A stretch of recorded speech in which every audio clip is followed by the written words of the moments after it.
कलाम मन के हाय कलाम मन के तोला लिखा तो चिट्ठी अपन जान के मैं अपन जान के गोरी वो ज्योति बसमा चढ़ के आवे तोर अगोरा करहु ना रानी वो ज्योति बसमा चढ़ के आवे तोर अगोरा करहु ना माया के पन्ना कलाम मन के गा हाय कलाम मन के तोला भेजा था चिट्ठी अपन जान के गा हाय अपन जान के राजा रे ज्योति बसमा चढ़ के आवो मोरिया गोरा कर बिना दूरा रे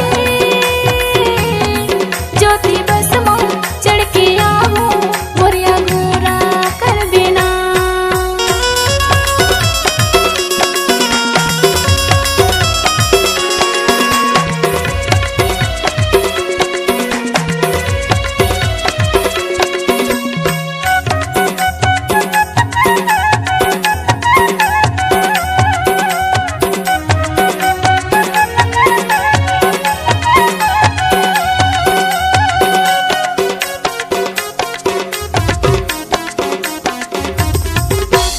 आबे शाहपुर पलकी रोड पतंगी भैया के दुकान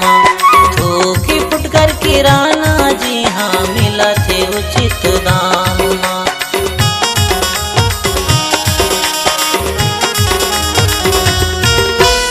आबे शाहपुर पलकी रोड पतंगी भैया के दुकान थोकी फुटकर किराना जी हाँ मिला थे उचित दाम माँ। माया के पन्ना कलाम मन के हाय कलाम मन के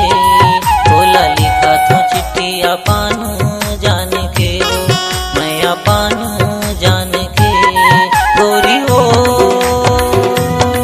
ज्योति बसमा चढ़ के आवे तोर अगोरा करहु ना भैया गा ज्योति बसमा चढ़ के आवो मोरिया गोरा कर बिना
पन्ना कलाम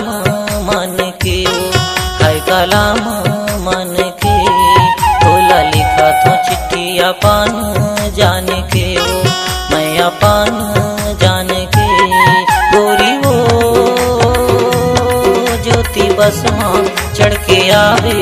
तोर अगोरा करहुना।